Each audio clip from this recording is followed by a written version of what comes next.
Hi friends, मैं शुभम आप सभी का आपके अपने यूट्यूब चैनल शुभम देव जी वाराणसी में बहुत बहुत स्वागत करता हूं। दोस्तों, आज से हम लोग कवर करने वाले हैं इतिहास चैप्टर को।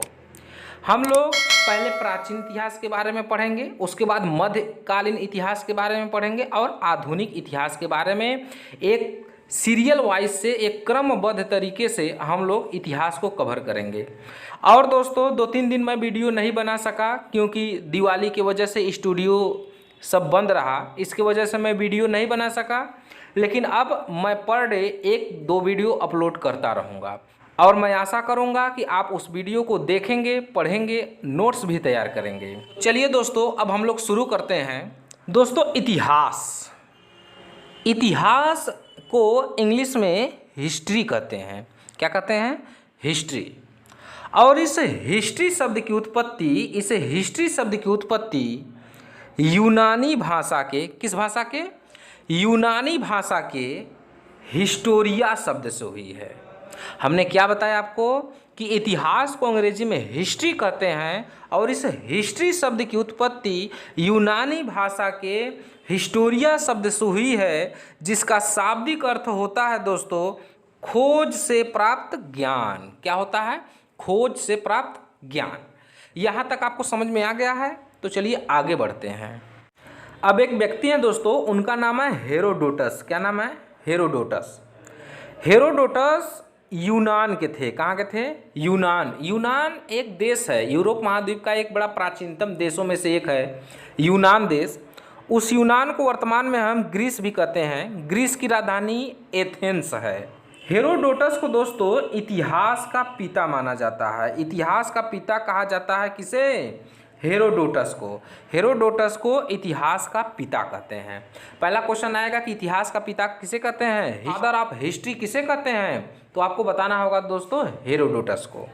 एक देश है इटली। इटली की राजधानी रोम है।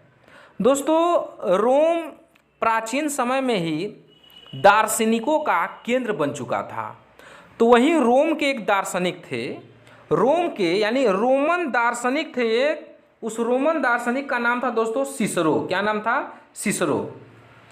रोमन दार्शनिक सिसरो ने ही हेरोडोटस को इतिहास का पिता कहा था।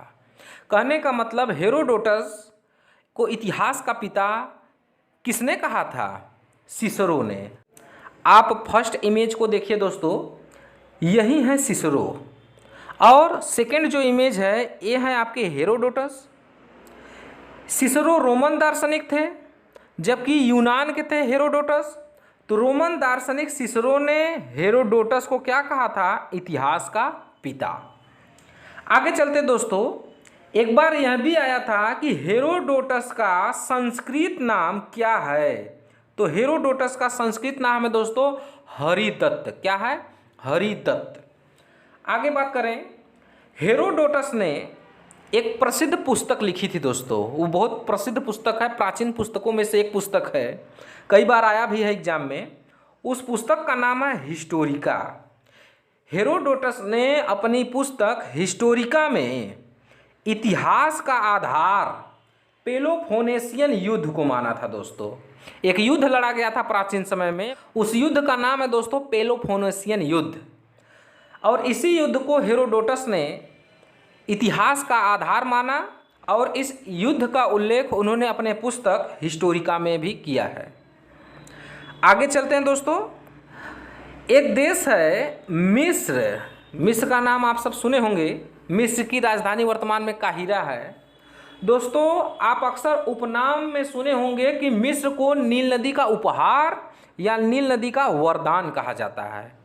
यह कथन कहने वाला कोई और व्यक्ति नहीं बल्कि हेरोडोटस ने ही मिस्र को नील नदी का उपहार या नील नदी का वरदान कहा था। तो दोस्तों, एक बार हम लोग हेरोडोटस के बारे में थोड़ा रिवीजन कर लेते हैं। हेरोडोटस यूनान के थे।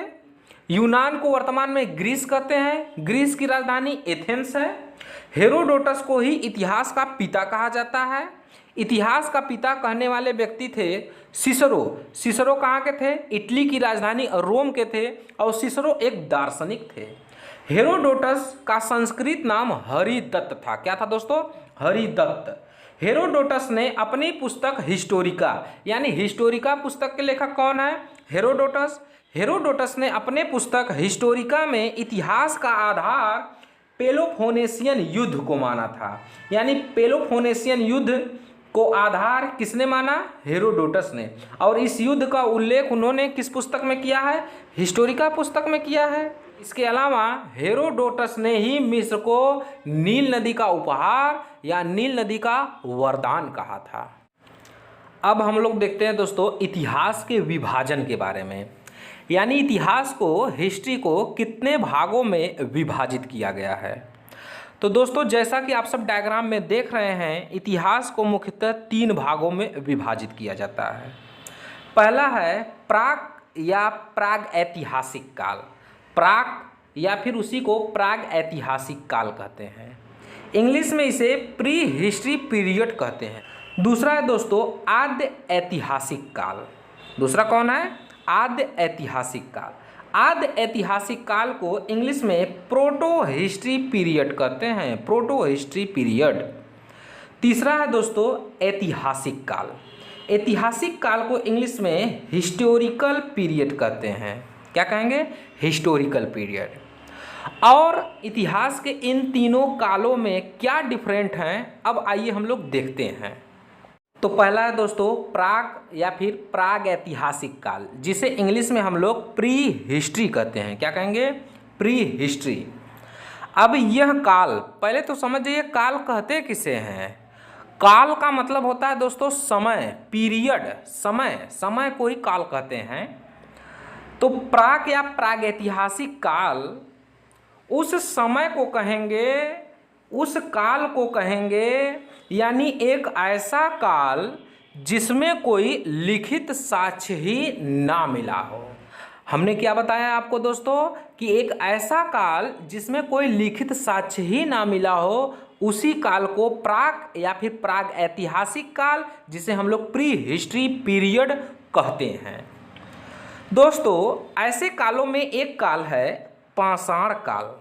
दोस्तों पाषाण काल एक ऐसा काल रहा जिसमें मानव के व्यवहारों का विकास हुआ।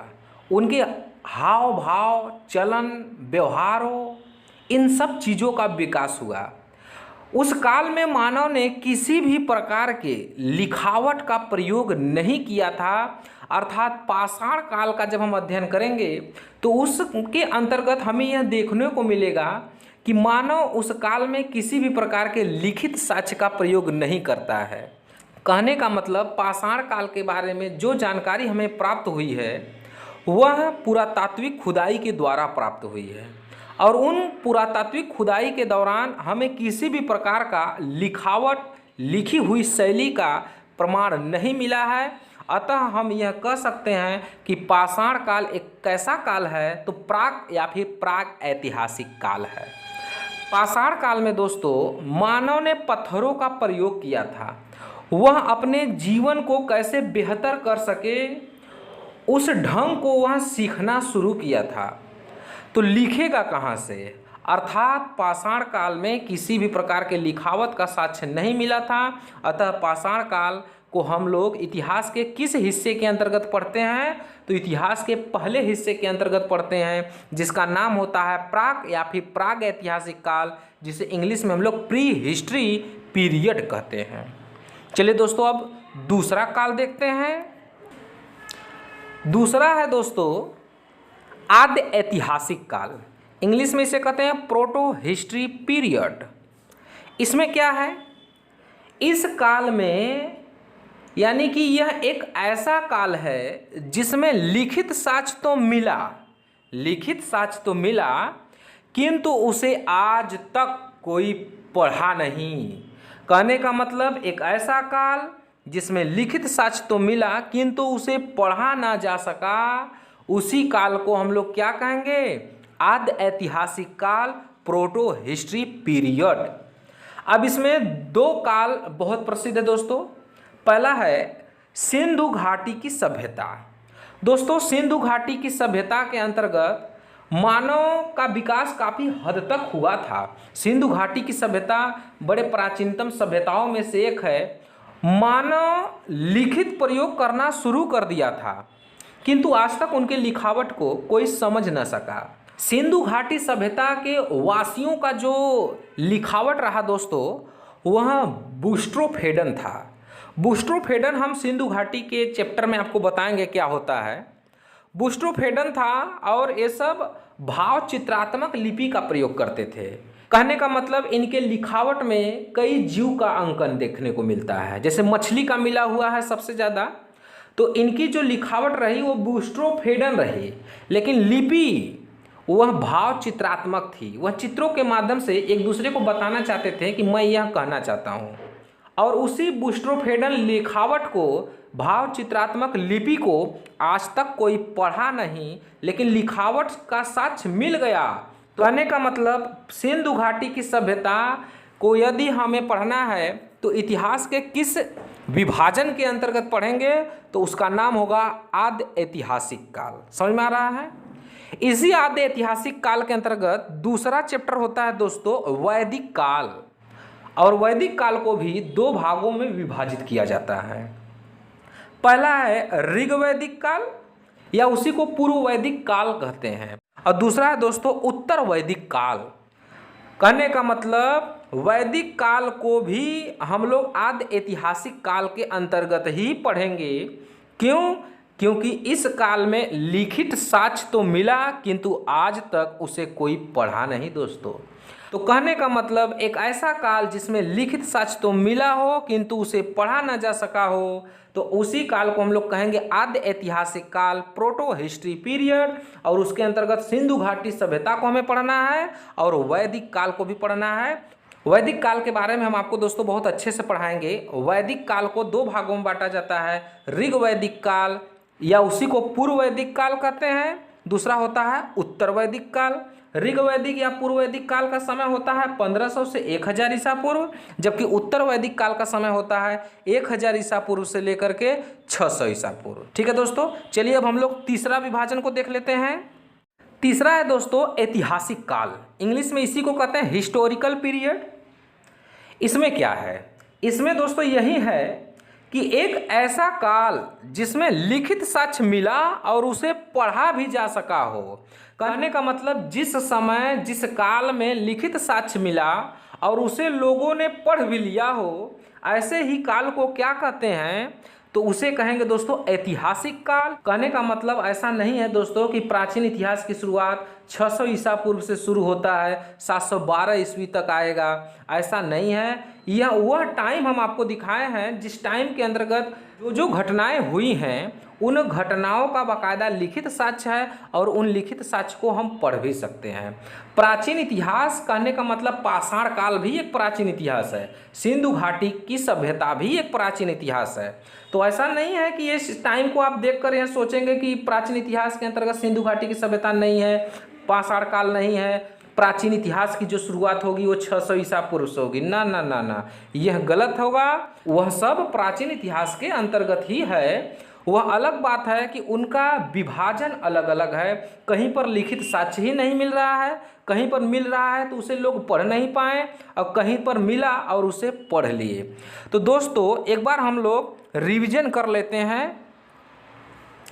तो पहला है दोस्तों इसमें प्राग या प्राग ऐतिहासिक काल। हमने आपको बताया था कि इस काल में कोई लिखित साक्ष्य ही नहीं मिला, अतः उसी काल को हम लोग प्राग या प्राग ऐतिहासिक काल कहते हैं। इंग्लिश में इसे प्री हिस्ट्री पीरियड कहते हैं, और इसके अंतर्गत हमें पाषाण काल को पढ़ना है।